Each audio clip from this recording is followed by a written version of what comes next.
What's up, everybody? BigHerc916, positivity, motivation. You know how we do it over here. Never settle for average. I got a special guest on my channel today, a dear friend of mine. I've known this guy, man, for almost 40 years. Long time. We go way back. Grew up together. He's always been riding with me, always had my back.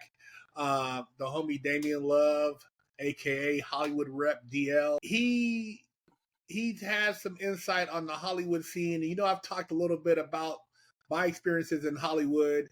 And so I want to get him on the channel just to kind of break down a few things as far as what he's seen behind the scenes, and then the party after the party, the party after the party after the party.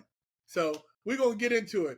DL, man, what was it like when you were in Hollywood, and about what time did you arrive on the scene and as things started unfolding? Oh man, there's too many directions to go, but the early 2000s is when it was really popping off for me, like 2003 to 2003 moving forward, because I was just kind of dabbling coming out of college, coming off of running track and field, triple jump, chasing a dream. And then fast forward, I just went into Hollywood and was trying to figure some stuff out. And soon as you get out there, it depends on how you move around and function. Soon as you get out there, things just start popping off, man. I had a great time on a regular day basis, checking out, things that I've never explored, people that I never thought I would come across. Soon as you get off of the 101, everything changes. I don't think people. Where'd you live at in Hollywood? Like what area were you living at in LA? I lived all over LA. Pretty much like my Hollywood scene time was out in the NoHo district. And then I was in Hollywood a little bit. And then I was in different parts of LA, just moving around from time to time. But most of my time was spent in North Hollywood. They call it right over the hill. And then you have just the Hollywood Strip, the top of Hollywood all the way down to Vine. And that's pretty much like Hollywood, the way people like get to experience it in their sunset and all that kind of stuff. Then, the Venice Beach and all that kind of stuff. And it all kind of just goes all together, because when you look at LA, somebody from the outside, they don't see LA.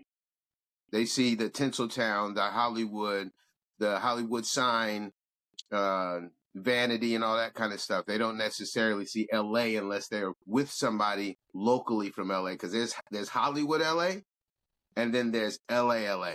And that's the one that you hear all the West Coast rappers talking about, is the LA.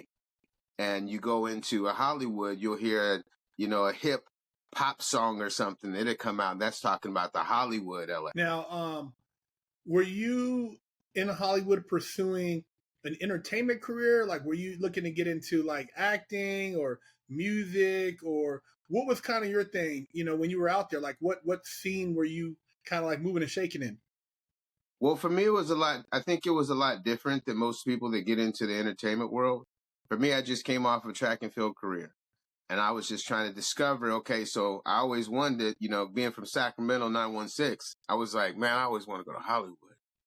And as soon as I stopped my career, I just kind of popped in. My story is it's kind of funny, because I was out, it was in Camarillo on the outskirts of LA.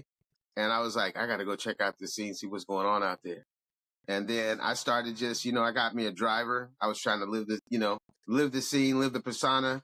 Got a driver, got a little limousine, little old man was rolling me around in a little old school Camarillo limousine. And I was rolling from club to club to club, just trying to check out the scene. And that's when I tell people, when you get into Hollywood, everything changes for you. Like the energy of it, you can feel the vibe. And a lot of times people think, oh, it's like a grown thing. No, these are like young kids grow up in the game. Like you got like 19-year-olds and 17-year-olds with their parents and their family, and it's like an inherited thing. It's different. Like if you come from a small town, it's different. I used to always say, man, this is culture shock on a regular day basis. So as far as like, I know for myself,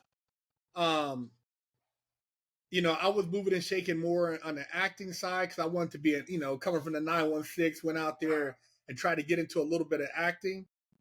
Yeah, you know, for me, I was moving and shaking more in the acting scene, like going on auditions, trying to get my SAG card, and then you know, I ventured out into like some modeling stuff, and then got into some adult stuff. Um, and you know, when I was there, man, I was there in like the 90s, the mid 90s, and then back again in like the late 90s. So, you know, it was like you said, it was popping, bro. It was the clubs. I mean, dude, it was like it was you know, with no social media stuff, so you Uh, know, you weren't on your phone, you were straight talking to females, you were out here, you know, hollering at people. I mean, in the early 2000s, I was gone. So when you were going to the clubs, was it like a lot more interaction? I mean, did you see a lot of celebrities out? Was it people trying to be seen? And, you know, what was it like? it's for everybody. It's a different experience because I know people that come from different backgrounds and stuff. And I always say, you know, Hollywood is kind of like a mental mind fuck for the average person because you get out there and you start seeing, like, immediately if you go to the right clubs, you go to something, an industry party, you go to a regular, you know, bar off of Cahuenga or something. You can drop into like a dive bar situation, but then you can go 2 buildings next to it and you're in a whole different red carpet situation and you're seeing all the flashing stuff you only see on TV. Um, Everybody's experience is different. For me, it was like I went out there like eyes wide open because, you know, I was just trying to figure things out. I wasn't trying to be an actor. I wasn't trying to be a model. I was just trying to see how I could fit in, you know, being a former athlete and just going out there and trying to get in the mix. And, you know, at that time I was training really hard. My mindset was right on, focused on things like training, development, all that kind of stuff. When I started talking to people, it was more like business. And I think when people go out there, they don't necessarily go out there with a real game plan. And all the stuff that's going on right now, you know, I think that's what everybody's starting to see. It's like being exposed now. Like people say, "Oh, that's just stuff you see on TV. That stuff ain't real." And then you just walk, like I said, you go to a dive bar and you're like, "Oh, this ain't nothing." Then you go 2 buildings over. And sometimes it's 1 building on the corner street, and you're like, "Oh man, who's that?" And then all of a sudden, you're seeing celebrities you thought you would never even get a chance to be next to. And then everything can shift soon as you come to LA. Everything can shift soon as you get into like real Hollywood. I always talk about Tinseltown. A lot of people don't talk about Tinseltown.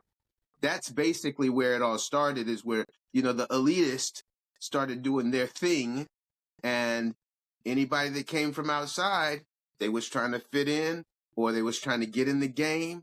And no matter what day and age it is, I think, long as Hollywood exists the way it is, because, you know, history told, it used to be, you know, back in Atlanta when all the Hollywood stuff was going on, but now it's Hollywood, LA.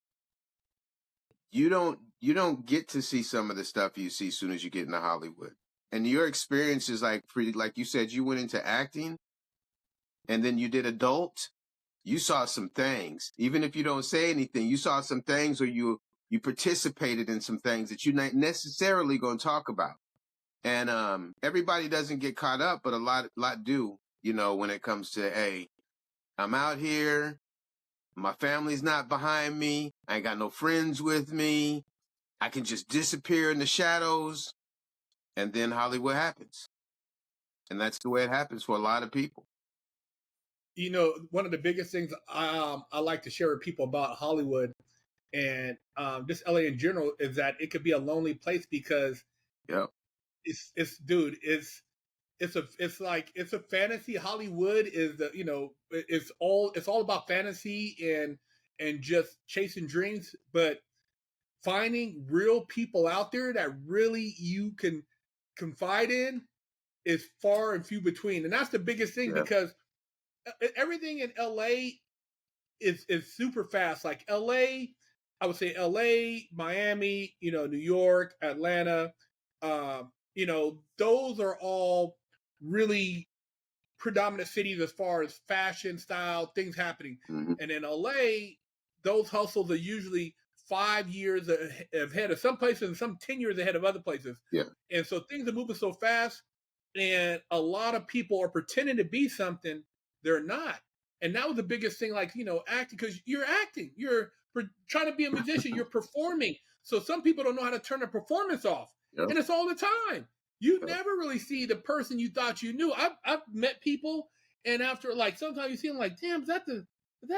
You're like, wow, like, you can't believe that's the same person. So, people get their bubble busted because they think they make friends, or they think somebody's, got loyalty, and there is no loyalty out there, bro. There's no loyalty. No. People, people aren't like, if you're going for a gig, like, there's a gig, there's something going on, and like somebody knows like you're into something, and these people are supposed to be your friends. A lot of times they won't even tell you about it. They'll go to it and tell you after. Tell you after it's over. There was a audition, bro. I was gonna call you, but I just got there, and it was a lot of stuff going on. Yep. You're like, you know that I wanted to get involved. You didn't call. Oh, bro, I wanted to call you, but I didn't have my phone on me. And so it's one of those type of places where you got to be thick-skinned, and man, there is just a lot of fake people, bro. A lot of fake people, more than anywhere else. Yeah, I mean, people think, going into I call Hollywood is like its own entity, really, when you think about it. Not just the entertainment, because the entertainment has multifacets. You have actors, models, musicians, entertainers, wannabe celebrities, basically like socialites. You got people that are celebrities in Hollywood, and you've never seen them on anything, but they're a celebrity in Hollywood. And you'd be like, who the fuck is that? And they got everything going. There's some cats in Hollywood, man. You would look at them and you'd be like, if you saw them in like a regular everyday sitting, you'd be like, that person ain't about nothing. They throw that suit on, they throw them glasses on, they throw them hats on, throw them heels on. All of a sudden, there's somebody nobody even imagined they could be. And really, Hollywood, it can be a facade, but it's real life. Like, people think it's fake. All this stuff going on with, the Diddy joint. I just say it. The Diddy joint, that stuff is real. Like, you don't just go into Hollywood and participate in an event and not get a chance to have a Hollywood experience unless you're just a cornball. I was just watching one of my dudes doing an interview, and he's like, yo, I've never been a part of none of that Diddy stuff. I've been a part of some D-list and C-list stuff. But you know what? If I had the chance to go get on some Diddy junk, I'd have been in there. But I just didn't get the invitation. So I say that because that's real life. Like, people think it's fake, and you faking the funk when you get out there. And like you said, the hustle is real. Like, you can get out there when you first start off, and you have all these ambitions, and then people like making moves around you. You're like, why ain't nobody moving with me? And it's because you're not necessarily serious about what you're talking about. It's kind of like being an athlete, and you say you really want to go play basketball, but you ain't shot a ball ever. But you want to play, you want to play in college ball, you want to play in the NFL, or not the NBA, or you want to play overseas or something. Hollywood's the same exact thing. They're all relative.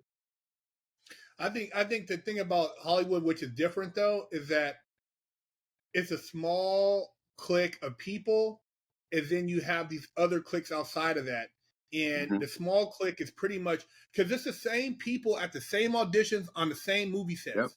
Yep. Same people. There's a handful of producers. They use the same actors. There's other people who come in. Maybe you're supporting. Maybe you're an extra. Maybe you might have a little talking role. But predominantly, it's the same people. They know each other. And it's a very small circle, man. I mean, from what I've seen, even working in adult stuff, it's like, in order to get on certain sets, certain producers, you got to know this person, and they got their go-to guys. And so, people are trying to kind of kiss ass to get on an adult set, bro, to bust cheeks. There's politics. There's politics in that. Hell yeah. Back when I was doing it. So it's a lot of who you know. And then when you get in on the sets, like I've been on a set, on a regular Hollywood set, with some major actors, Warren Beatty, Gary Chandler, and it's a couple other major actors. Just I was in the background, but on the set, there was like some nudity and something else, right? And all those are bumps. Now, if you don't know how bumps work on the set, Yeah. like if they tell you, hey man, they're gonna be smoking cigarettes over here, or you're gonna be like with your shirt off over here, those are all extra. And they don't tell you this. So one of my experiences was being on that set, and then a guy saying, "Hey, man, you know that we can get extra for this, this, and this, but let's wait till they shoot the first couple of clips because then they can't go back and replace us. Yep. We talk too soon, they can go and have somebody else do our part." So we waited like probably 4 or 5 hours. Me and him snuck off over there and like, hey, we went to the producer and be like, hey, this, and this under SAG rules, you got to pay this, and this, and they're like, let me go talk to the EP. Went back, talking. EP came back. Don't tell nobody, but we're gonna make sure you guys get covered for this, and this. And that's how the game. That's what I mean. Hollywood is. It's a game where if you don't know, you're gonna get taken advantage of. Yeah. If you do know, you'll be able to make moves, and moves are being made all the time around you. Contracts, knowing what you sign, going to parties, knowing what not to drink when you're at a party. Yep. Knowing where your drinks come from. It's not like, hey man, so bought you a drink. Okay, thank you, man. And you just nah. That's not something you do. That's a lot of this stuff, and it goes like I always call them my heroes. When you look at people that have been hit, like even I say like the Cosbys, R. Kelly, Diddy. I don't care what anybody says, man. Those are black heroes. Even though there's the other side of the hero. Because a lot of times people don't look at entertainers. They look at them as the entertainer. They don't see the Hollywood side. They see the big screen side. And, people, I get in debates with people about it because I'd be like, well, I have a hard time thinking about Cosby now. And I feel like it's a combination of things and all the stuff that's coming out. Everybody's talking different conversations because some people are hiding. We know that. If you've been in the game, some people oblivious. They have no idea what's going on.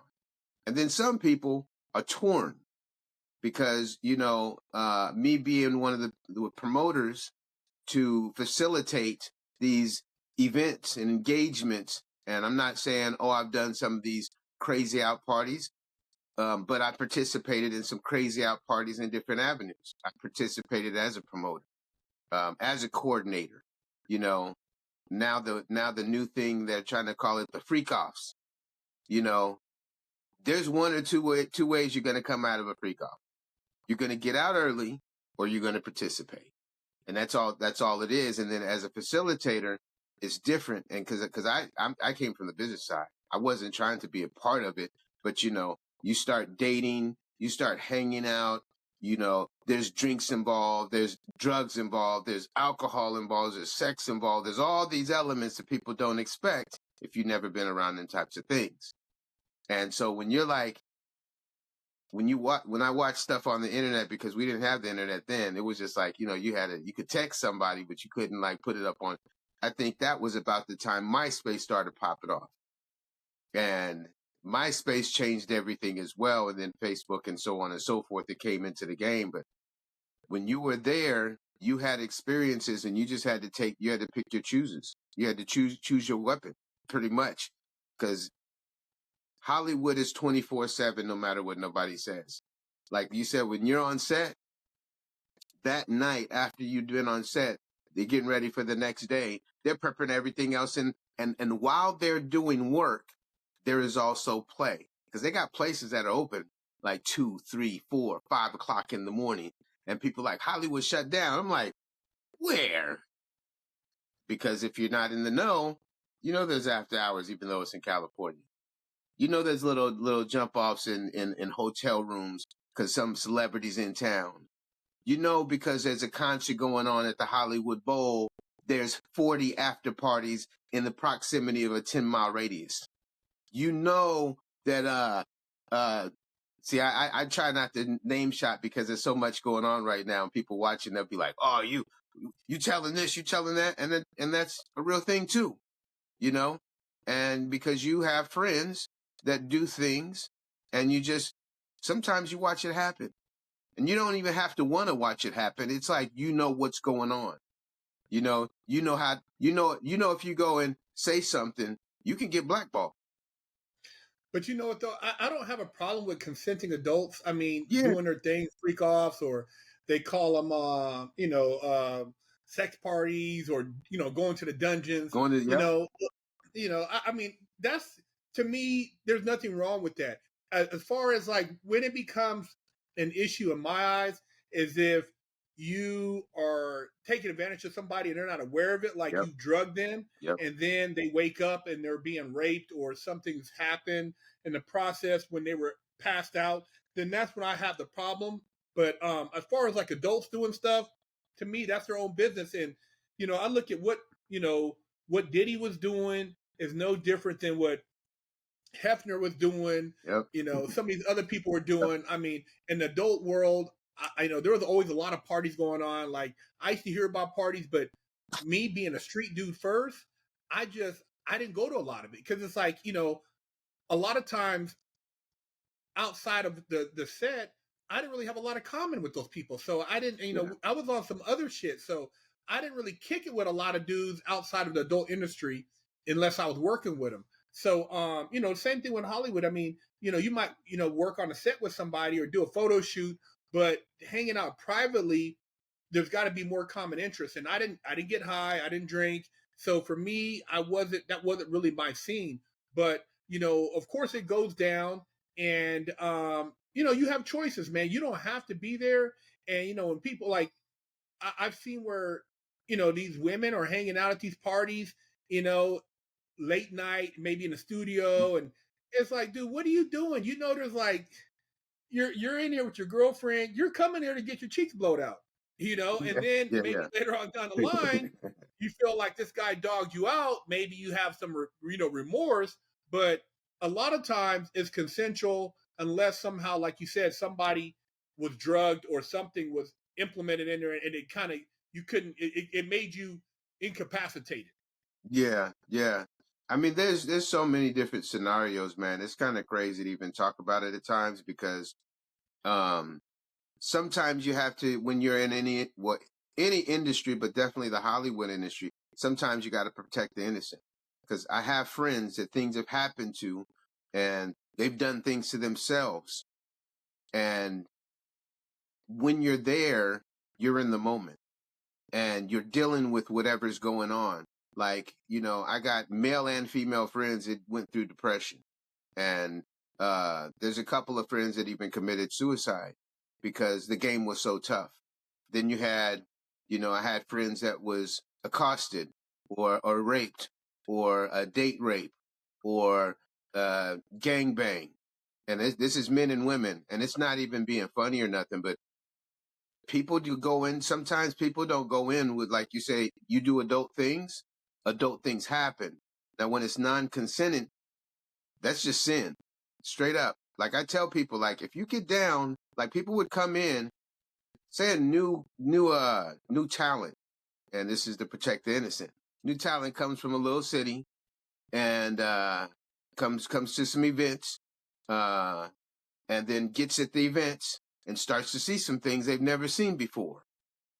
And then all of a sudden things start happening. First thought is, oh man, I never imagined. Is it okay? And I'm like, you're an adult. Like I said, I'm a facilitator. And people used to be like, man, you gonna let it? I said, hey, that's an adult. Now, if I see something that I don't agree with, of course I'm gonna say something. But as soon as you go behind that door, and this is like the veil, you already, like as a facilitator, I like use facilitator because I separate myself from talent. As a facilitator, you say, here's the options, A, B, C, D. Now the rest is on you. Now you can stay here in a safe ground. After that, I can't protect you. You remember the Wizard of Oz, you go behind the curtain. I can't do nothing for you after you go behind the curtain. I can have empathy when you come out of the curtain if something happens to you. And, I've gotten into, altercations with people over some weird stuff. And, it's just an adult game. And people go in the game thinking, oh, nothing's gonna happen. Oh, like you said, you got your butt, you got your teeth busted. Up, you got a disease. Up, you're pregnant. Up, you're going through depression now because somebody gave you a drug that you can't come out of. There's all these real life things, but a lot of times people don't have what I consider a facilitator, and some people call them watchers, but some people just call them friends. Well, when you think about the amount of people that are using drugs and drinking in LA in general, just on a casual level, coping with the reality that they're trying to play out. Bro, alcoholism is it's out the roof. There's not even a number. Alcohol that's like drinking water out there. But you wonder why people are like so much under the influence. And it's like when you start, in order to deal with some of the people, you're talking about like master manipulators, and not manipulating in a sense where I'm making you do something, but you're talking about like wanting to be famous. If you have wanting to be famous in your mind, or trying to get the bag no matter what, or thinking you're going to be some celebrity, if those are your things that you're after, some people go there and they're smart. They're like, I'm behind the scenes. I'm going to do this. I don't really care about being in front of the camera. I don't care about hanging out. I'm just going to be maybe a writer, maybe a set designer. I'm just going to work behind the scenes. But people who want to be famous, those are the people who a lot of times lose themselves in Hollywood. You get in these scenarios, and you and I both seen it, man. I've seen where girls coming out for acting, and then trying to be actresses, and then meet some guy, and old guy got a guest house, stay there. You can drive his car. You got a free rent, you want to but do all this stuff, and you're just like, wow, I'm making it. I'm living rent free, and this and that, and then you come to find out, like, oh, he's got these old buddies that are hitting on you, or a lot of times you go out there and you're going on auditions and stuff, and you don't realize it, but the girls or the guys you're hanging out with, they're actually playing you, and you don't even know it. Like, hey, girlfriend, you want to make $2,000? Oh, girl, yeah. Hey, there's a party going over here. If you show, you show up with me, we can hang out. These guys are really cool, blah, blah, blah, blah. They pay me, we do this and that, not knowing that you're getting pimped. Yeah. You just got pimped, or, hey, you want to go, there's a guy, he just likes to have company. Yep. Company. Yep. They didn't say anything about sex, but all these different things are kind of like gateways. And you go through this gate, boom, okay, maybe you didn't have sex. You go to this gate, boom, maybe you just went out to dinner. You go to this, and then pretty soon you're at the fucking Garden of Eden, and shit's going down. Oh yeah. Yeah, that's just common. That's a common Hollywood playground, man. Because like you said, there's level after level, there's gate after gate, person after person. You got the straight cats, you got the gay cats, you got the pimps, you got the hoes, you got everything when you come to Hollywood. There's no holds barred. Like, you're gonna find something if you're looking for something. And then people also play on people with low self-esteem, people going through depression. Like, you can go to a club and you can go look at the bar. And this is what I used to do. And like, when people say, well, how did you figure this out? You go to the bar, you just look at somebody, you just watch them for a couple of minutes, and you can see what's popping. Oh, she's stressed out. She's trying to get her girlfriends in the club. And I'm like, all right, I'm a facilitator. Let me walk over there. She bad one. And the conversation, it's massive manipulation, like on any level that you want. But you can watch somebody that's anxious. You can watch somebody that's starstruck. You can watch somebody that has no idea. Somebody goes to the bar and they leave their drink at the bar. Why would you leave your drink at the bar? Like, you're not even understanding where you're at. And I would tell people that, like, protecting the innocent, I would be like, yo, bro, in Texas, you could probably go to the bar and leave your beer at the bar. But if you go to Hollywood and somebody's paying attention, like somebody like myself, I'm a good facilitator. I never have put anything on anybody that they didn't want, they didn't expect or anything like that. But I watch people do things and I'm like, so this is how the game is played. And you'll watch somebody from a different city. I just said Texas just to say Texas. There ain't no name attached to it. But you come to Hollywood and leave your beer at the bar and you're somebody that somebody wants. That's Hollywood. Anything happens from there. And it's weird because it's a crazy mind game that people just think, oh, I can just come out here and I can get into the game and I can hang out. And like, you can easily go to a club and meet some people. I would take somebody off the street, realistically. I would take someone off the street, see them outside. I know they're not from here. I know they're not from California. Maybe they're of a different background, like just say Asian or Latin or European, and I bring them in the club. I give them the time of their life. And it's up to them how far they want to go, because I'm just a facilitator. I like you, I don't discriminate on how much fun you want to have, because I'm not going to tell somebody, oh, you can't go over there. But I'll tell you, if you go over there, I'm no longer with you. That's like going, I would tell people, all right, so this person is over there in the VIP room. If you go over there, we're not talking anymore. Straight up. And you come back, busted out. You come out drunk. You come out, you've had a confrontation. I said, I gave you a warning. It's no longer my responsibility. And that's something that people don't necessarily realize when you think about the things that are being exposed now. People don't think about their steps to craziness. Like, people don't even think you can be in a good place. Like my conversation earlier, I got friends that said, man, I wish I could have been on a Diddy freak off, but I didn't get the text. And because people go out there looking for extras. You go out there looking to have a great time, fulfill my fantasy. Let me try to do something that none of my neighbors have done back in the city, and then I can get it recorded. Now the social media, now it's all different.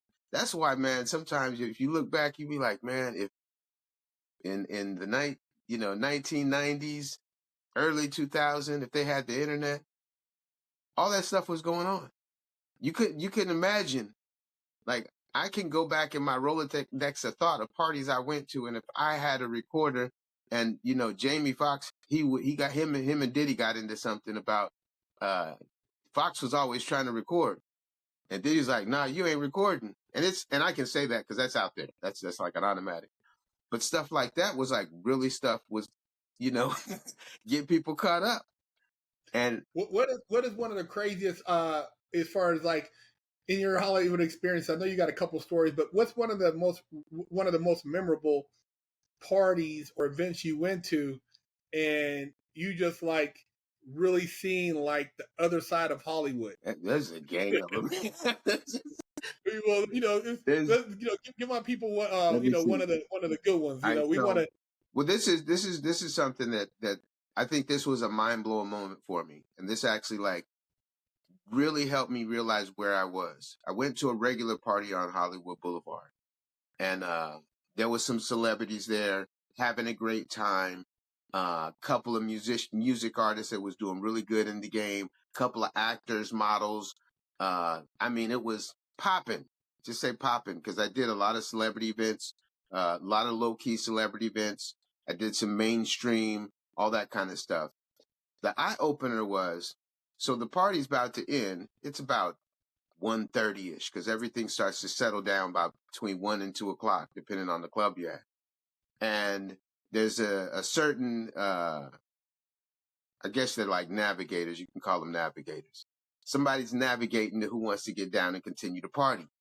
And so I'm part of the whole scene, but I had never seen this part of the scene. This is like a graduation. So I get an invitation, and I'm like, all right, let me go check this out. So this is this is like walking distance from the club. This is when I say one club, one block, one corner, everything changes. So we go up the one of the blocks, and there's a house, apartment, penthouse, whatever the hell it was. It's like 3 to 4 rooms. And it was a nice plush situation. And I'm in there, you know, I'm suited. This is like, you know, I got my people with me and we're hanging out. And then I turned, and it's like, you know, when you say you make a turn, and it's really like this, because whenever I think about some of the scenarios in my life, Hollywood life, I'm like, I don't even know how that turn happened. And I make a turn into a room, and there's basically just like a table. And it's not no fancy table or nothing, but we call them party favors. And the party favors look like a Skittle table. Like there's everything, and you could just use your imagination. There's anything you want. And there's certain individuals that know what's going down, and certain individuals, oh, just grab something. Like there's a whole table full of Skittles. I'm like, no, I don't even, man, I can barely hold my drink. What I'm gonna do, just popping something I don't even know, there ain't no label on it. And then, you know, fast forward, go to another room, and it's a smoke room. And there's no cigarette smoke. And it's nothing but everybody just a hangout smoke lounge. And it's not like you go to a hookah lounge. It's just everybody's in corners, hanging out, doing whatever they do, chilling. Then you go into the patio and you got some industry elites talking industry elite stuff. And whatever you hear, you just hear. And I heard some stuff and I was like, whoa, this is a real conversation.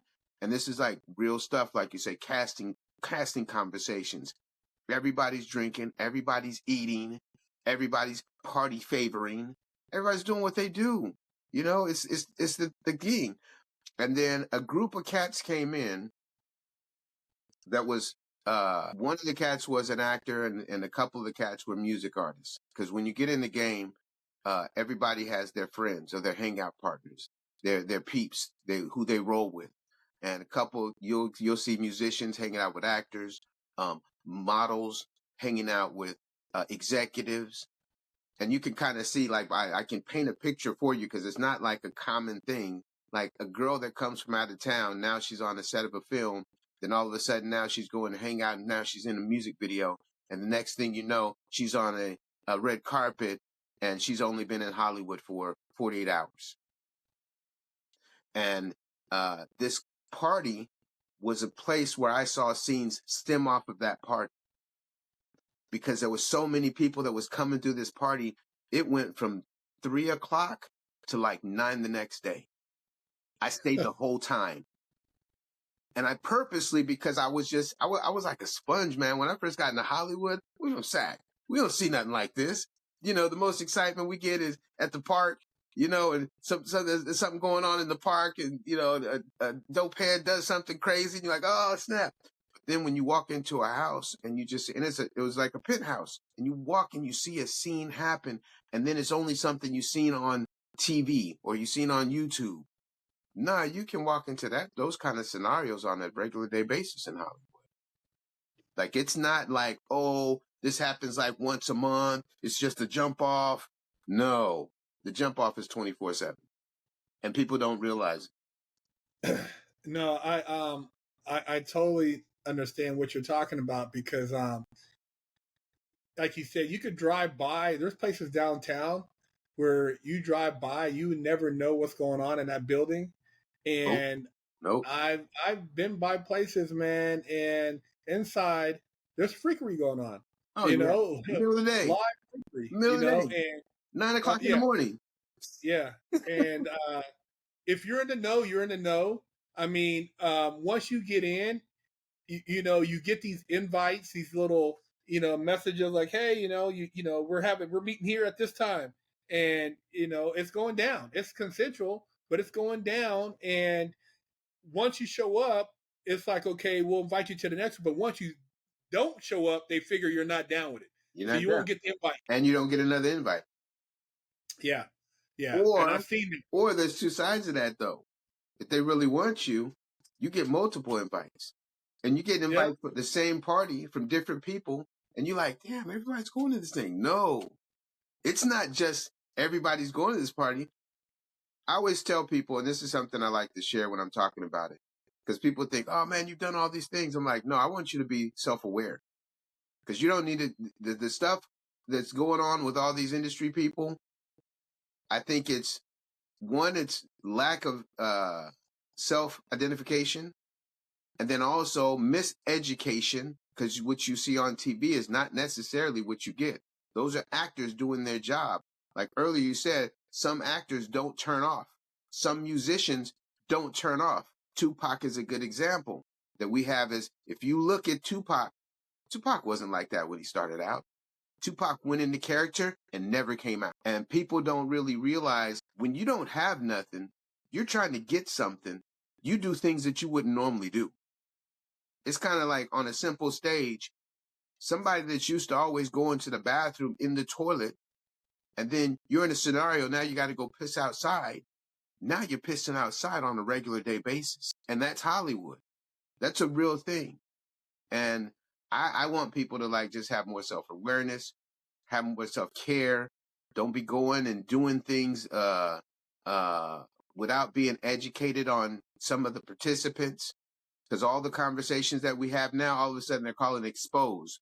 No, it's just the stuff that was going on. Now it's a conversation. Yeah. And a lot of it's been going on. And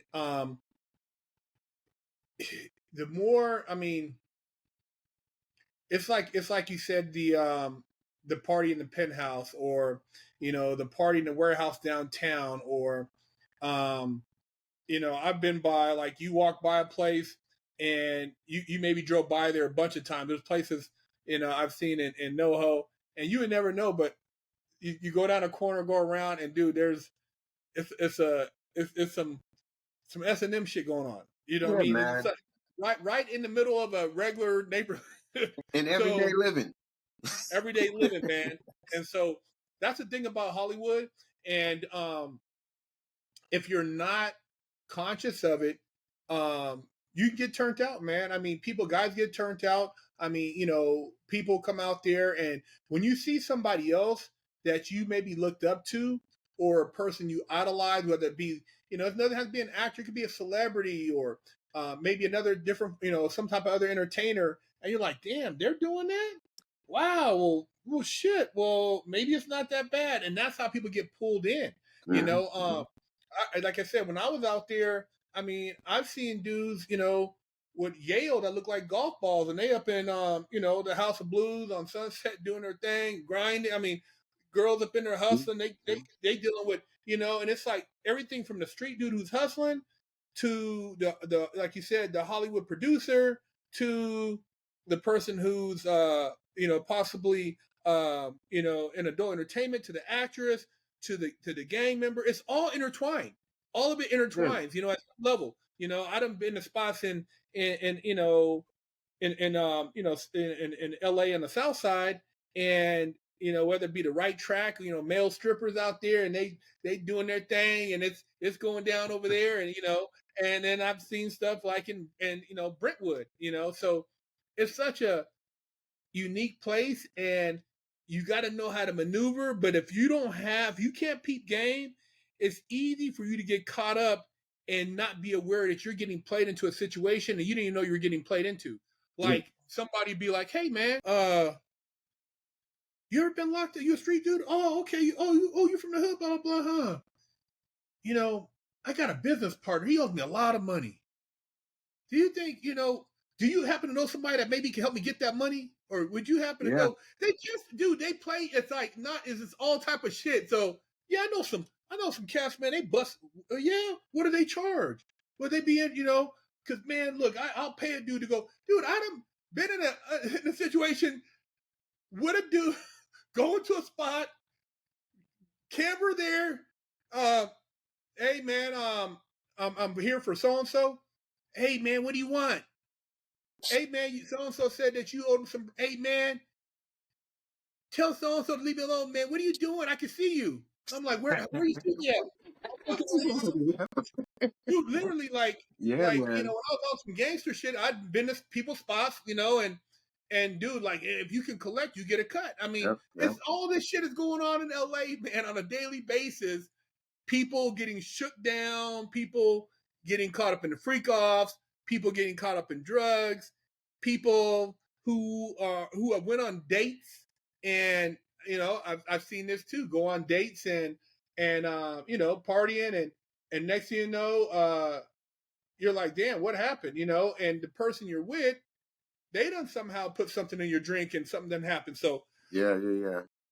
I there's mean, all in Hollywood, you can be dating somebody for 6 months to a year and never know who you date. That's how crazy it is, because there's countless, countless and countless and countless of scenarios of people being with someone and having no idea who they're with.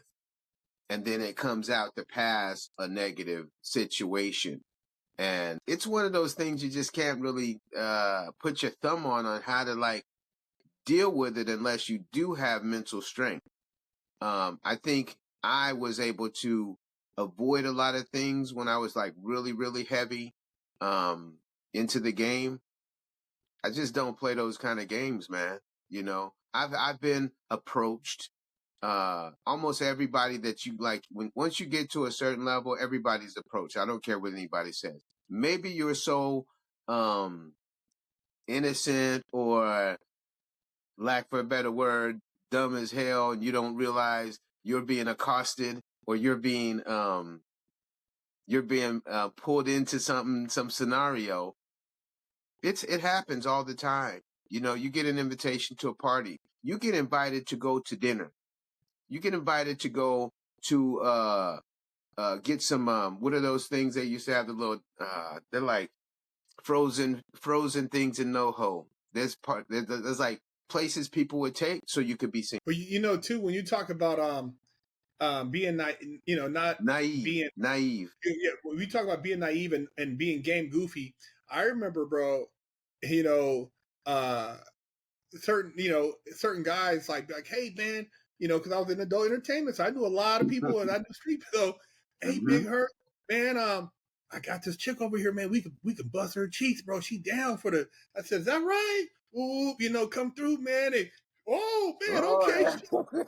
And then I have somebody like a female meet that saying, like, do you know that guy? Do you know that he's not straight? I'm like, what are you talking about? Exactly. Oh, no, he's not straight. I'm like, yeah, he's kind of like, I think the dude kind of like goes both ways, but he probably had a thing for him. Like, what? And I'm not catching, but a female will catch it. So you got dudes. How you didn't know? How you didn't know? Yeah, you got dudes who use females. DL, come through. Yes, I got some females, and he's over here. You're chilling with him with some females, but he really trying to figure out how to get you. He trying to get you. He ain't worried about her. No, but that's the bait. And then she's in cahoots with him to get you, because she wants to get this role on this low budget film. And it don't even be not a lot of money. It could be just a little bit. If it's gas money, I'm gonna get you. She's man. I knew a cat, man. His female, right? Whatever happened, whatever, you know what I mean. But it was all consensual. But he ended up buying her a car. Ended up like, and then she played him to get that, and I knew her from the adult scene. And then he's like, hey man, have you seen so and so? Man, I ain't seen her in 3 days, man. I gave her that car. She playing it, man, and he's like, you boy. Man, I told her, man, I'm gonna put her on restriction, man. I told her, man, she needed a car because she had a kid and her car was breaking down, and I'd want her to break down on the freeway. And so he was getting played like that. And then there was another scenario. I knew another cat. He had the female, and ex Playboy model, and he trying to put her up. And this is, when you guys out there, this is all the type of shit that goes down. And it don't matter. You think you're the man, and this dude had bread. He had the broad, and she had kind of been taking off and doing stuff. So he's gonna kick her out. And he said she pulled up, and she had some niggas was in her car with her. And he's like looking at the dude. She's like, "Damn, you're gonna leave me for these dudes? Street dudes? These dudes are like about to, some hood type dudes." Yep.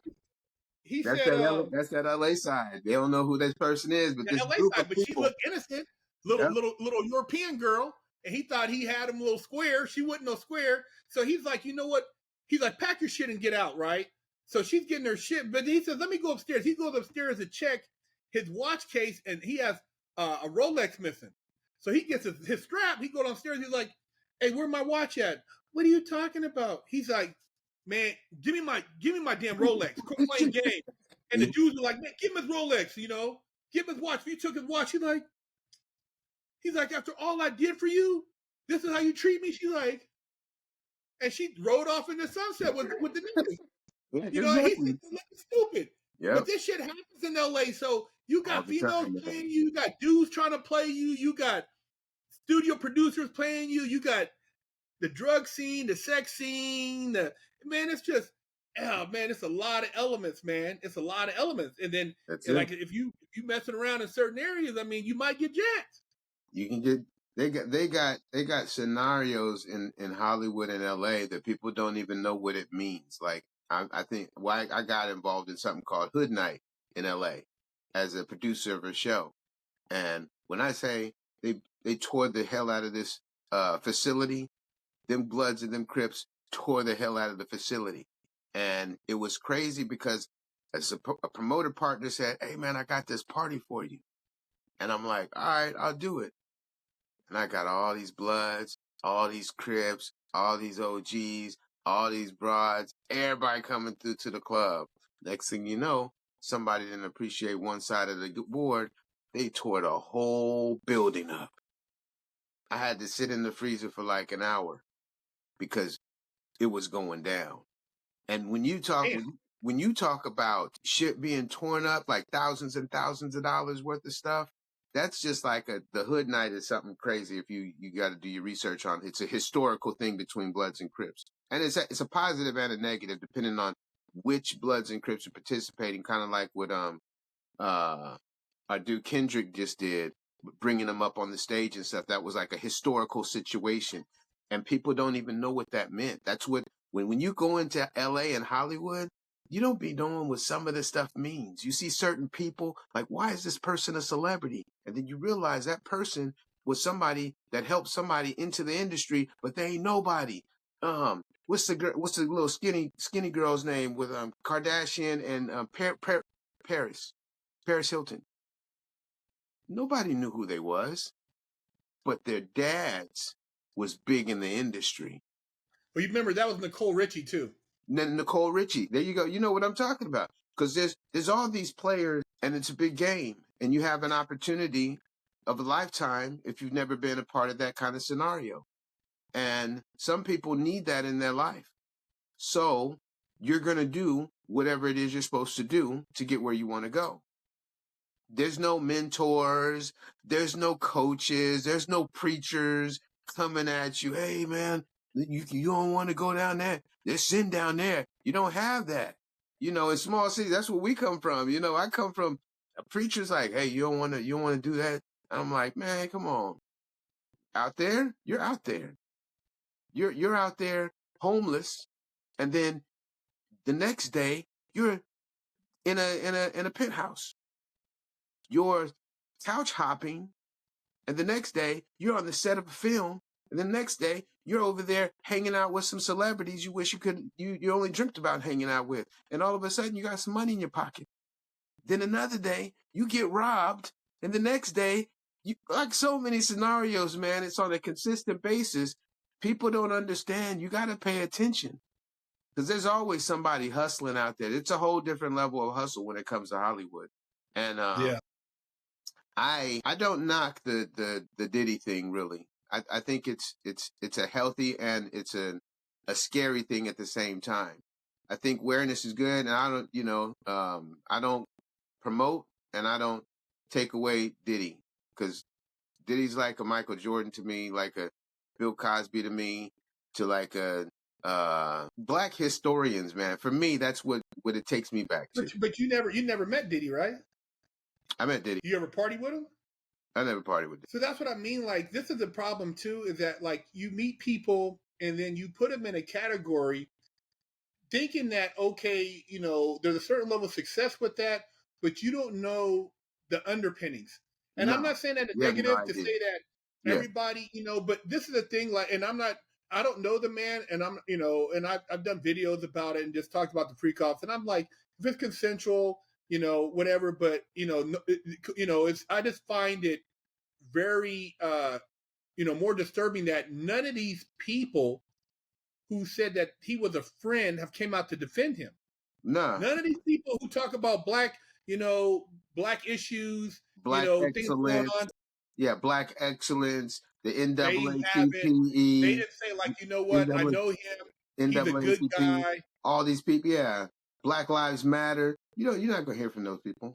They're not gonna say anything.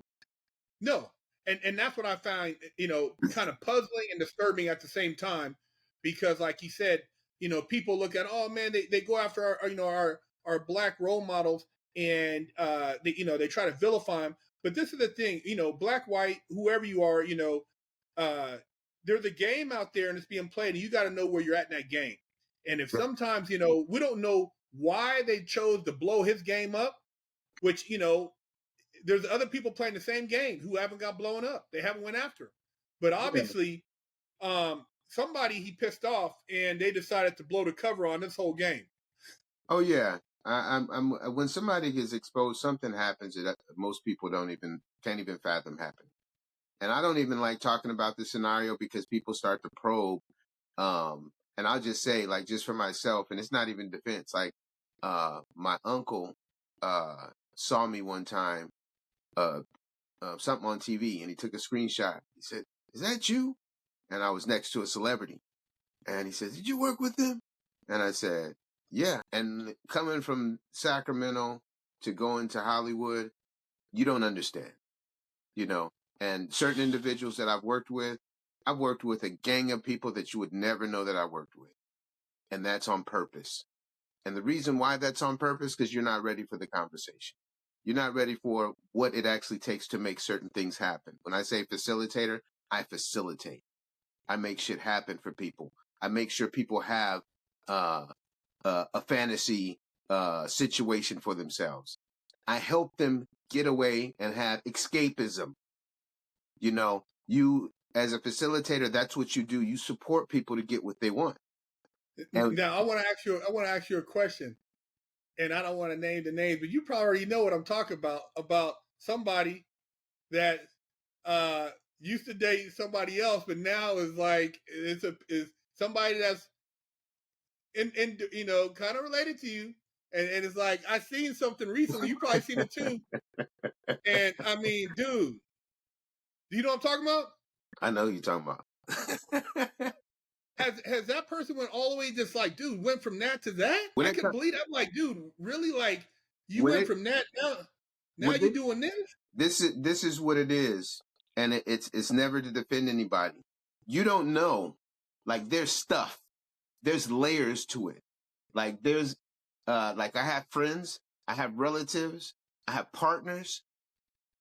You don't know what that person's been through. And you can't necessarily try to get in a debate about it unless you can get the whole thing. But that's where the mental health thing is, because that's a real thing. Yes, there's a lot going on. Straight up. So are you saying that's because man, they were fronting and flossing with. I'm like, No, wow, man. man. Well, that's because more people are talking, and that's why I don't necessarily like how the media is doing it, because it's adding layers. Some people. Well, they're the ones doing the interviews, though. They're doing the interviews and putting their.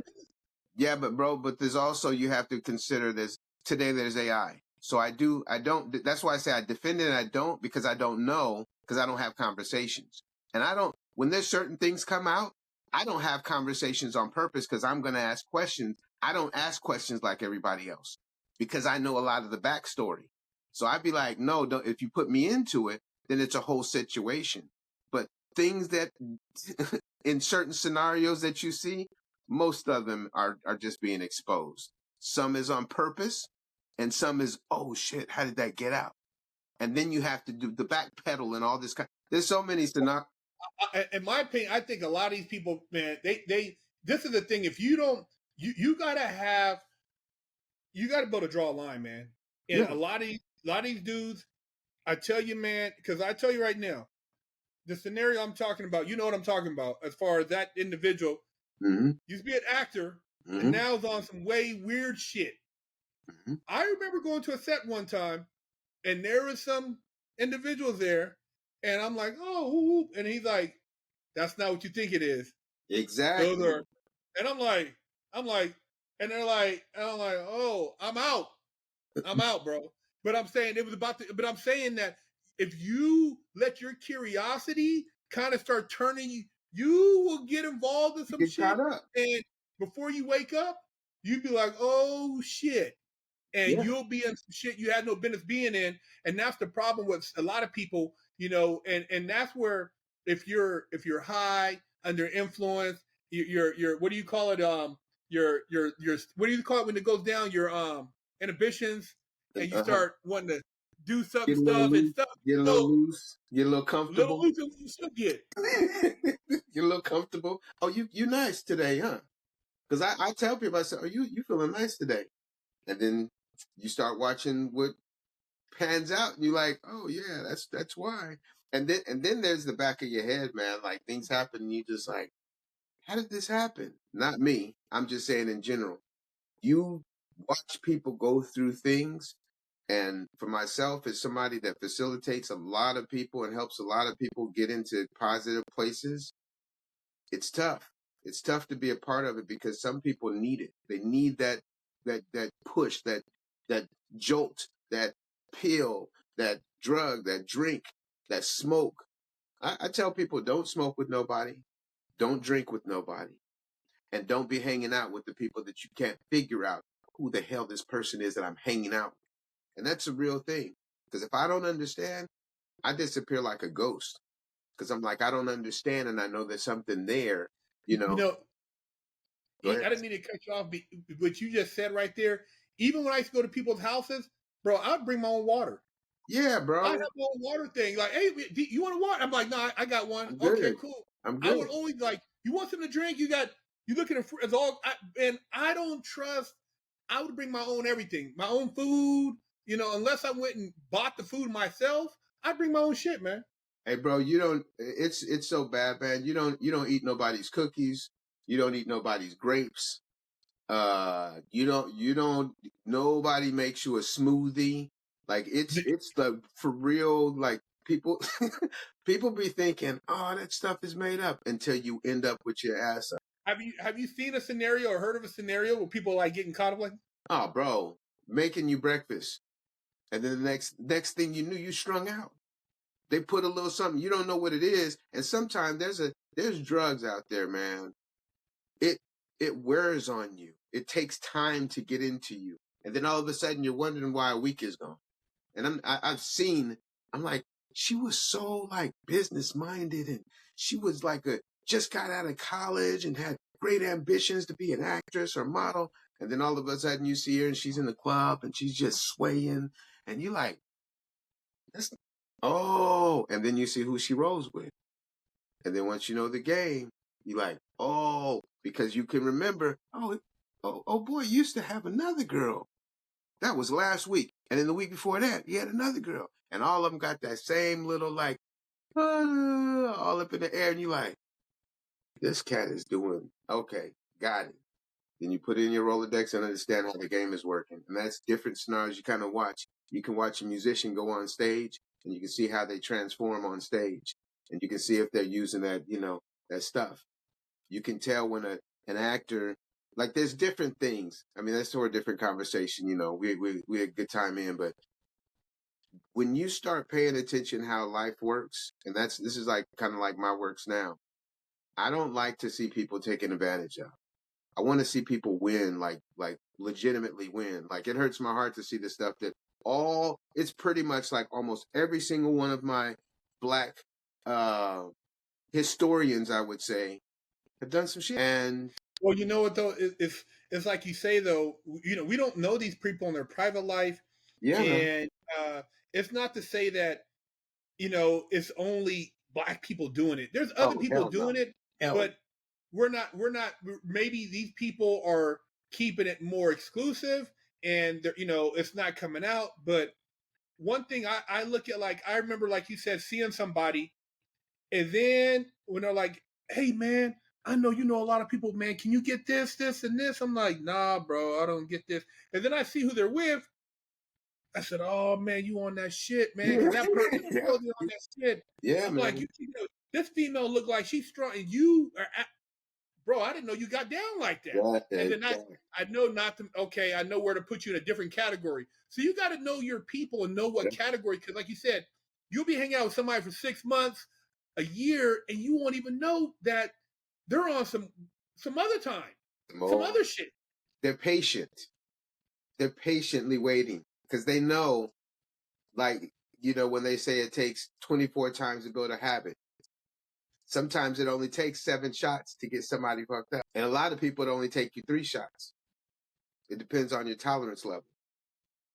And like when you say stuff like that, people get nervous about you because no, I pay attention. Like when you do clubs like myself and you're in a club 7 days a week, 365 days, maybe with a couple of days off, running across actors, models, musicians, athletes, entertainers, entrepreneurs, hustlers, gangbangers, politicians, religious people. You run across all these people. If you pay attention, you see the patterns and how things move, the ebb and flow of things, and you realize that, oh, that road is this way, and this road is that way. And people get in the game and they think it's one way. No, it ain't one way, man. Like we both said, there's multiple opportunities in Hollywood. You just gotta find one, and it's easy. And it's easy. You can find multiple. You see multiple talented people. Some people don't sleep. They have sleep deprivation challenges. Some people are insomniacs. Some people have to be on drugs just to cope, to be hanging out with people. Some people have learning disabilities. There's actors and entertainers you would never think that they have to take drugs just to do their talent. And you can't really knock them because they want to have a future.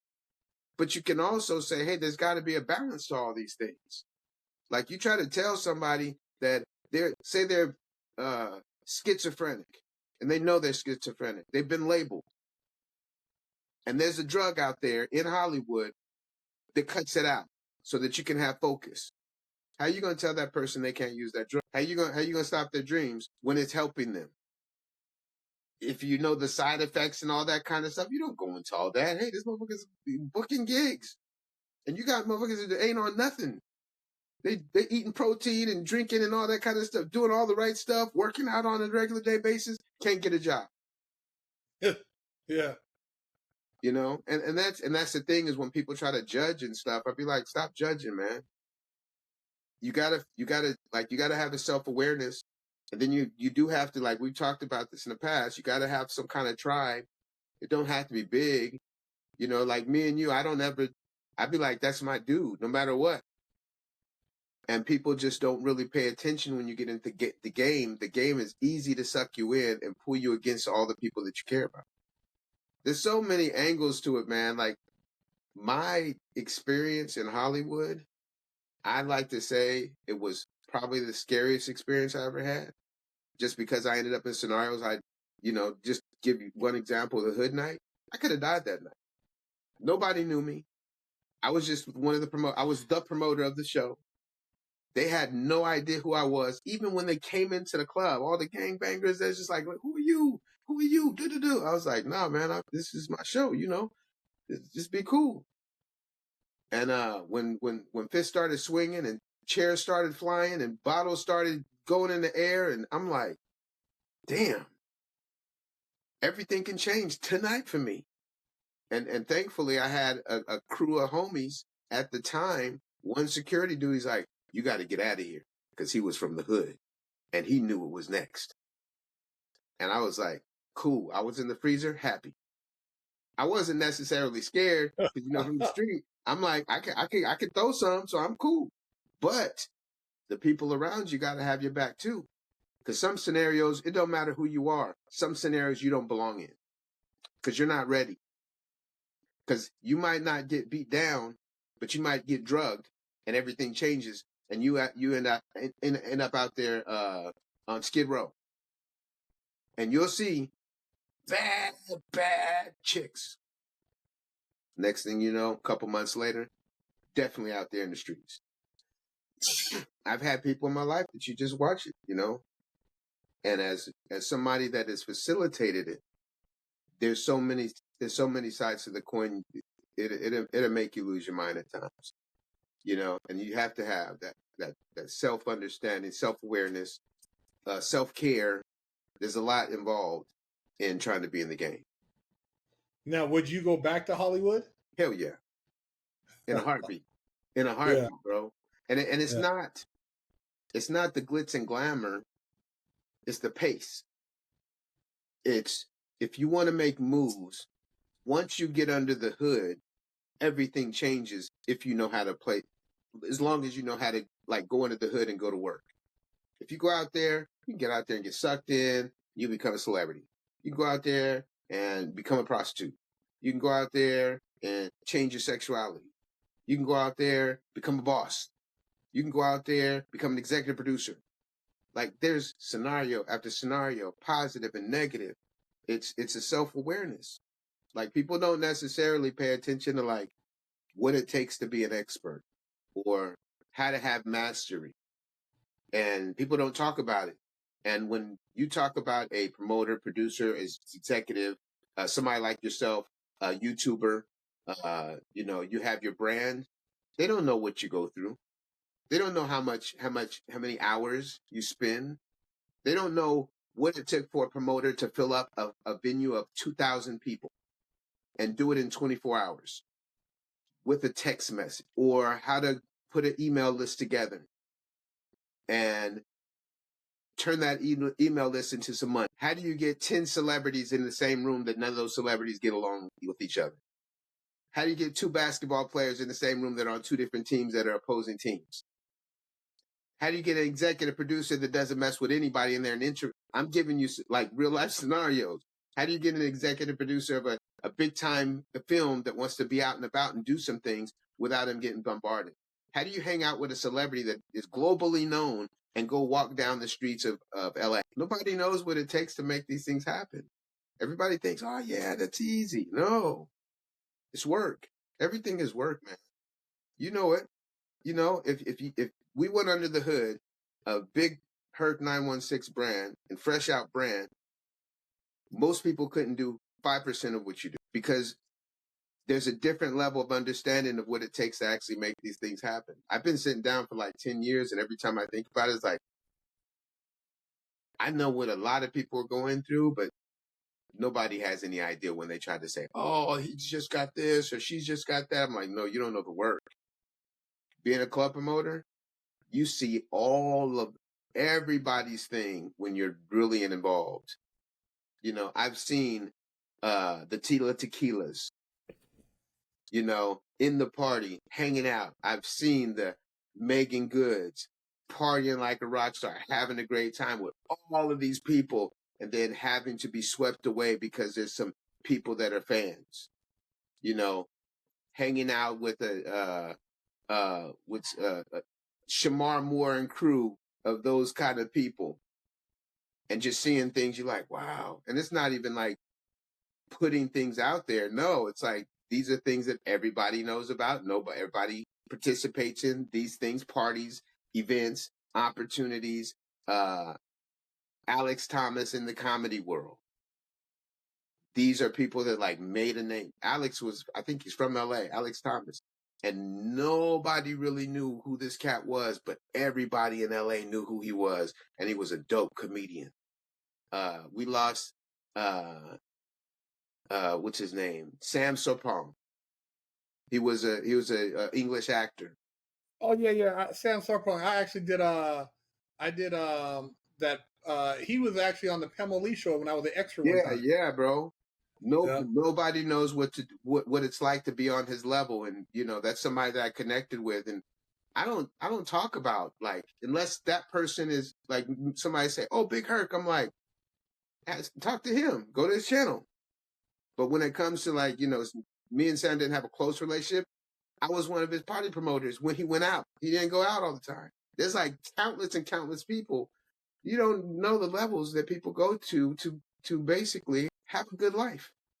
That's all it is. You know, people that got caught up in the Diddy stuff, trying to have a good life. People that got caught up in back in the day with Cosby, trying to have a good life. People that that are getting caught up in the politics and all this stuff, the rigmarole that's going on right now, trying to have a good life. Don't want to live a boring life.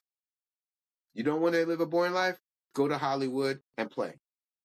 And it's not promoting Hollywood. It's saying, you know, in your city, in your town, you can go through a 24-hour day and see how much you don't do. Go out in Hollywood in 24 hours.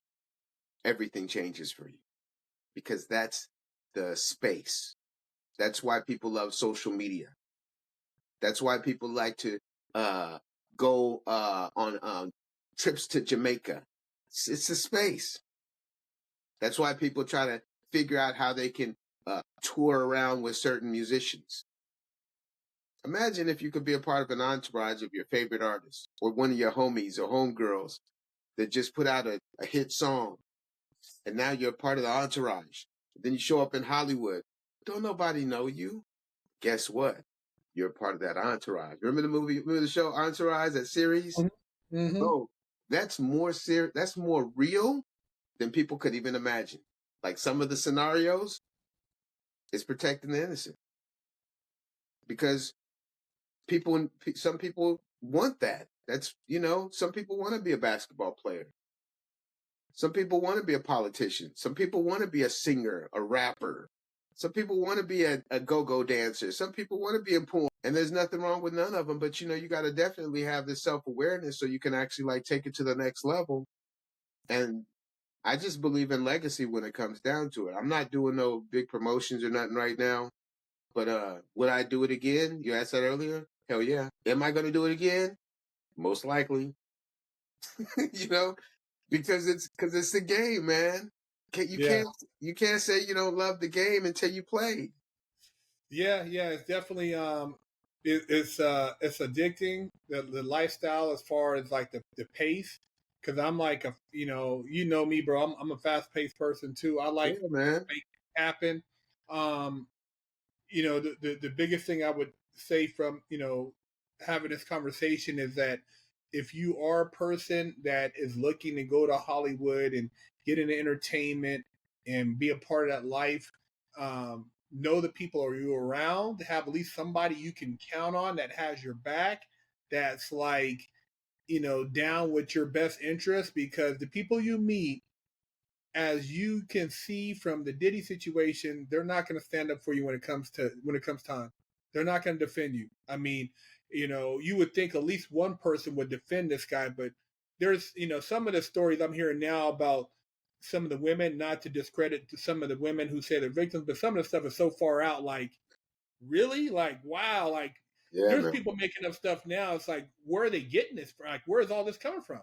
I mean, And it's just like a wave of like people coming out the woodworks. you remember what happened to Cosby? Same exact scenario. Back R. then, Kelly. R. Kelly. Now they're coming out that R. Kelly was grooming his daughter at 9 years Oh, old. You see that, John? I don't even oh, like it. Really hurt my heart for her, and then it helped my heart for the fans. Because there's kids that grew up on R. Kelly. There's kids that grew up, and that's why I say my heroes. And it's tough because we don't have a lot of heroes now. And I say that as a black man. Like when I look up to the people, like there's no good examples. I can't even look at my own father. It wasn't a good wasn't a role model. well, And you then, know, the role models that they should be giving the props to, or their flowers to. We don't hear about them. You have to oh, search. You know yeah, what I mean? There's some people I've talked about on my channel, and you know, they're not street dudes or hood dudes or athletes, and these are people who are inspirational. But a lot of people they don't care because they're not entertainers. I mean, a lot of the people I've looked up to, like, I highly respect, they're not really entertainers, man, but they've done things against um, you know, challenging circumstances, and they prevailed. And so I kind of look at like people in entertainment, and dude, they're just entertainers. yeah. I mean, when it comes down to it, it's hard. It's hard for people because of we don't protect each other, and it's not even just black culture. It's like culturally, society is it seems like it's set up as everybody is now a separatist. You don't have any like community awareness things that are positive in a big manner. Everything's kind of small. Everything's kind of subtle. You don't necessarily hear it, and if it is, it's torn apart. Like nobody necessarily wants to be a leader now because you're never protected. You think about leaders that are going on right now, all of them disappear in some way, shape, or form. It can be personal. It can be politics. People just disappear because that's the way of the game. We don't need no leaders. You know, what American Gangster showed some of the scenario of nobody's in charge. And that's a real thing today in society that like hurts. Even the Hollywood, I even hate that the stuff that's going on in Hollywood. I hate it because it messes it up because it doesn't make it exciting anymore. Because Hollywood is exciting no matter what you say, no matter what you do, how you get down, there's something for you in Hollywood. No matter who you are, you can be an introvert. Hollywood got something for you. If you're an extrovert, you're an athlete, you're an entertainer, you're in porn, you're a church going, loving, whatever.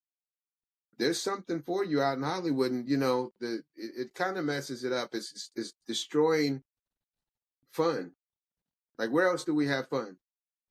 Do you think that though the whole thing is we just been duped? Because we've been thinking it was this place where Disneyland and Mickey Mouse and all. Then you start really uncovering the layers, and you see there's a tunnel, there's child trafficking leaving Disney, Right.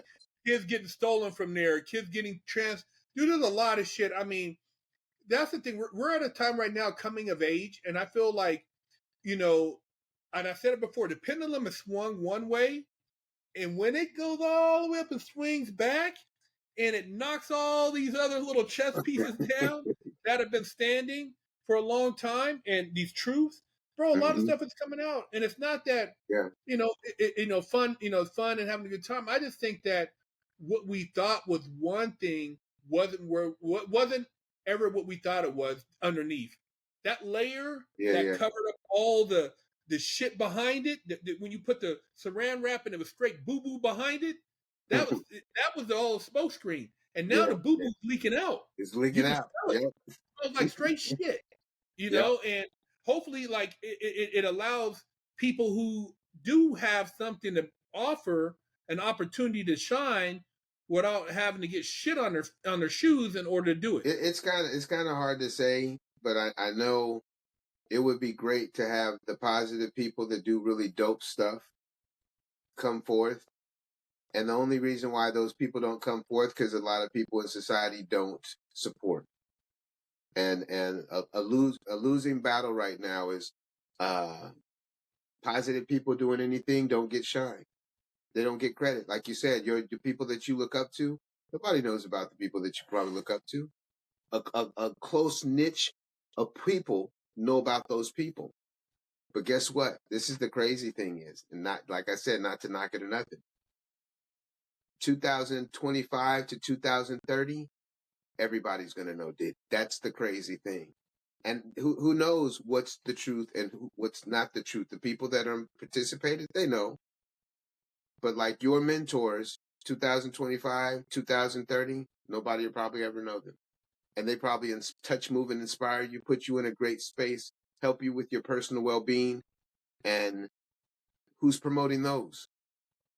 Because even, people knew about Diddy stuff well before it's even like, oh, we're exposing Diddy. No, people knew. Like, you just like watch it happen. Like, people would even put it out back in the MTV days. They were like, that Diddy dude, man. It's like, yeah, 10, 20 years later, 30 years later, you promoted him. So what about the people that are doing dope stuff? I even said to your fans, what about a BigHerc916?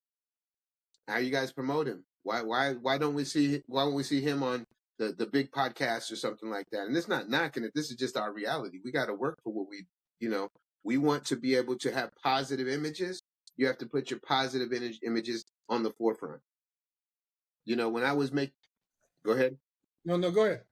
When I was making big moves in promotions and marketing and stuff, and there was competitive shows, I probably had one of the most electrifying shows just because of the talent that I had. And then other shows came out. Nobody knew me, so I didn't necessarily get to keep going.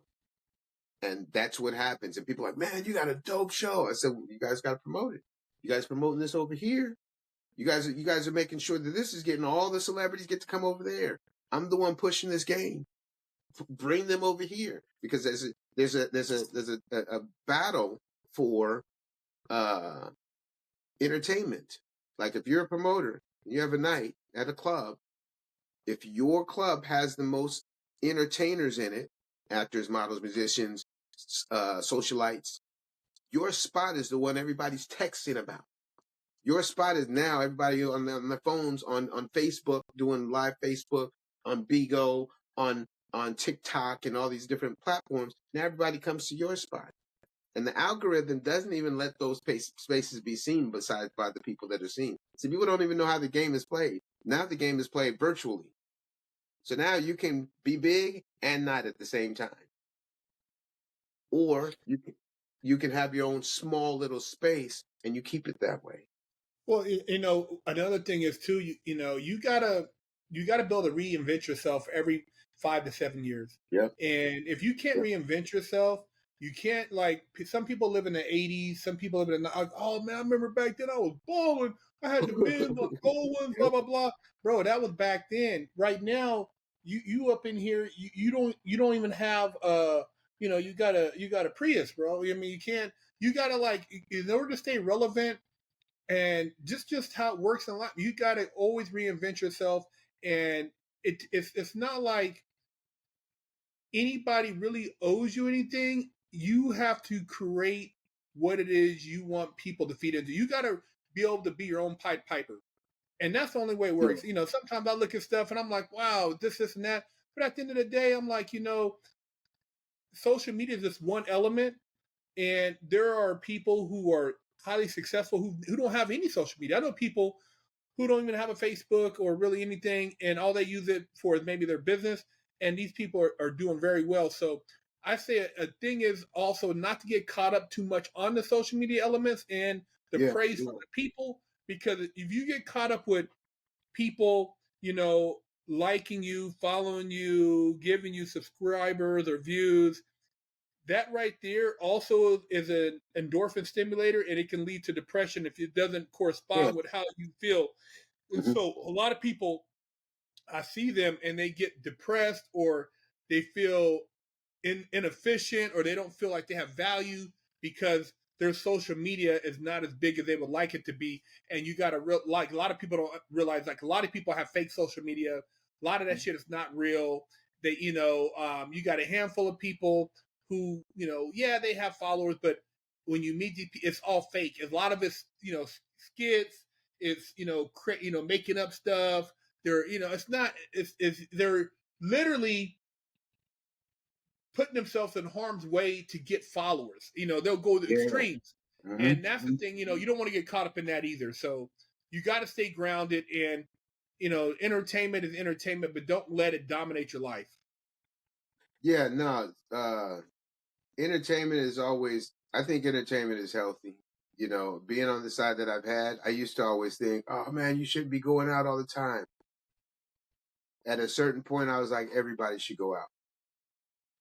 There's a reason why that everybody should do certain things to help them be balanced. I know people that do the 9-to-5ers, they become very awkward, and you bring a 9-to-5er to a club and they don't know how to function.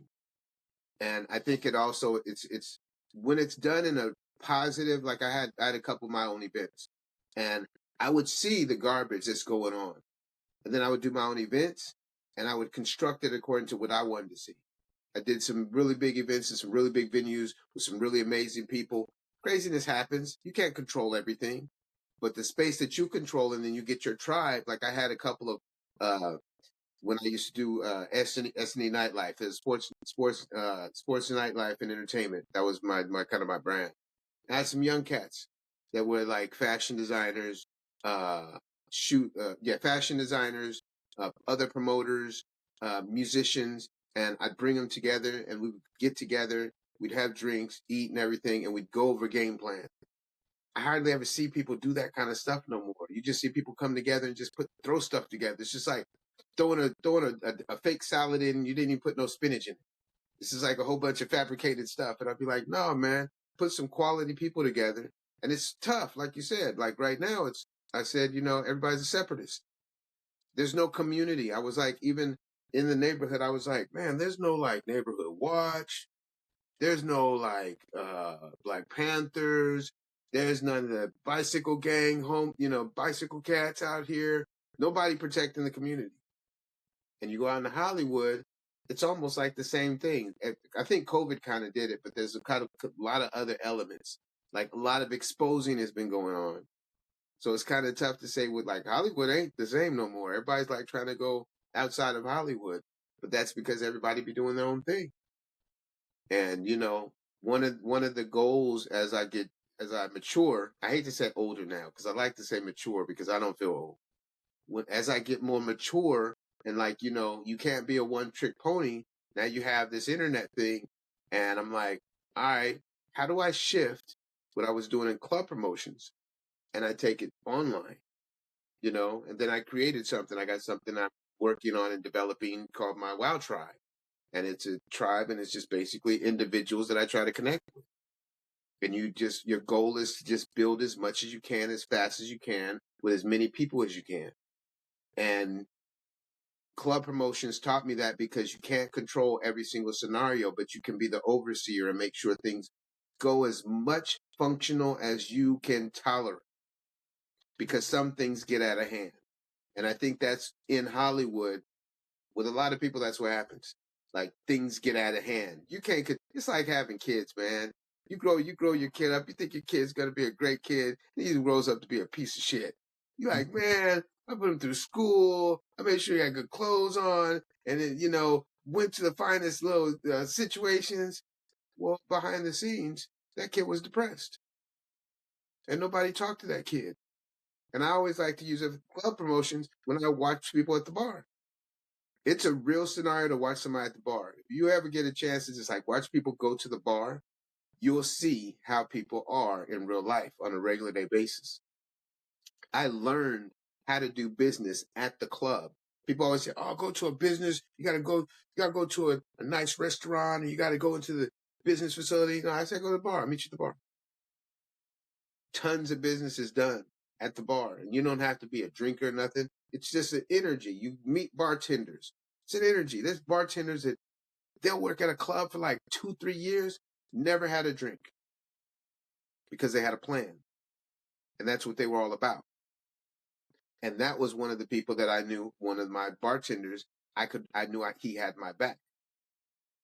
And you have to get certain individuals, and it's work. The hardest work you ever do is pulling people together. That'd be the hardest job you ever have. Getting married, having kids, going to school, starting a business, that junk is easy. Bring people together. Oh, you're trying to commit suicide because you're dealing with all these different characters, and I love that. That's what attracted me to promotions back in the day, because I got to see so many different characters, personalities, situations, scenarios. I agreed and I disagreed, but I could tolerate it and I could deal with it.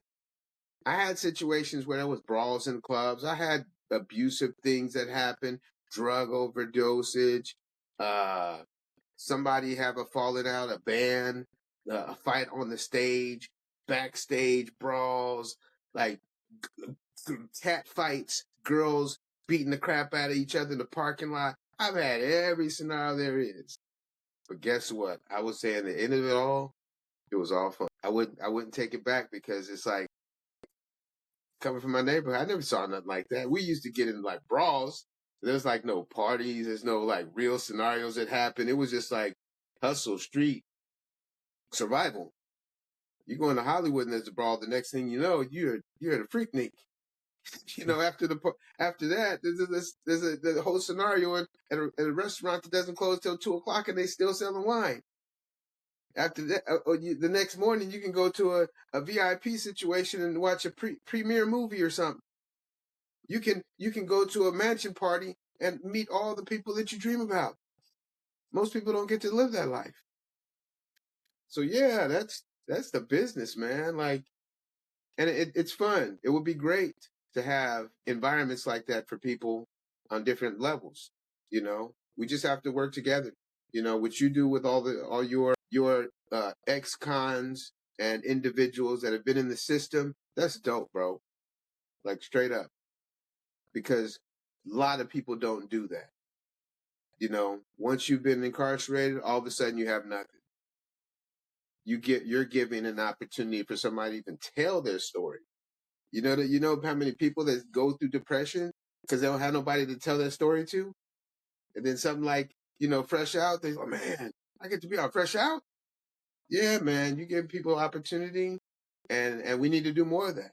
You know, and I to all of your followers and your fans and supporters, support this dude. Let him do his thing. You'll see what he does with it. You've seen what he's doing with it.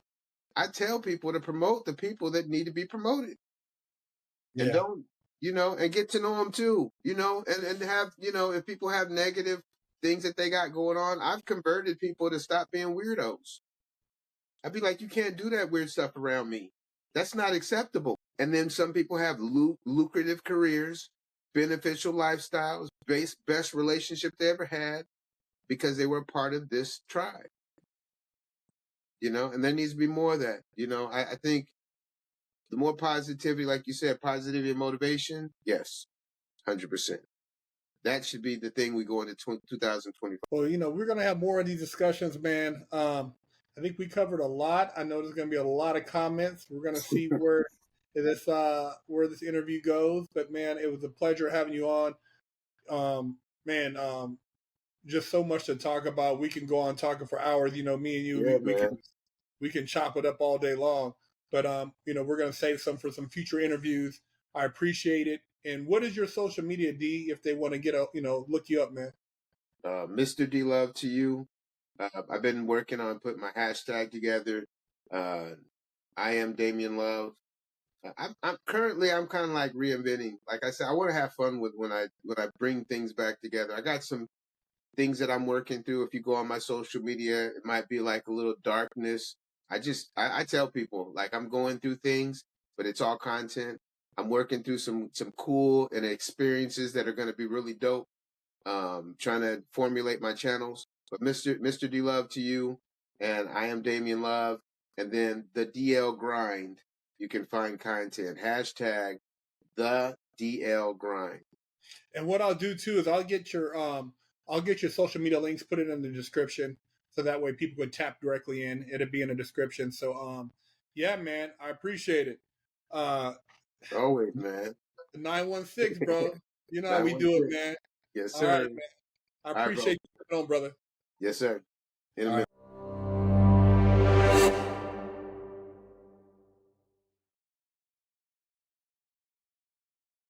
Don't forget to stop by the BigHerc916 store and pick you up a sticker for your car, or a patch, or a sticker for your laptop, or maybe a beanie, or read one of the many books that BigHerc916 has authored.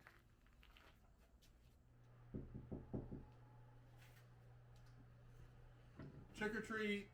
Aren't you kind of old for trick-or-treating? No, actually, my mom just dropped me off around the corner. I've had this stubble right here since I was 9 years old. I think you're too old for candy. Here, try this instead. Wash your ass soap? Oh, shit. Okay. Wash my ass. Hey, I can use this. I can wash these old sweaty butt cheeks.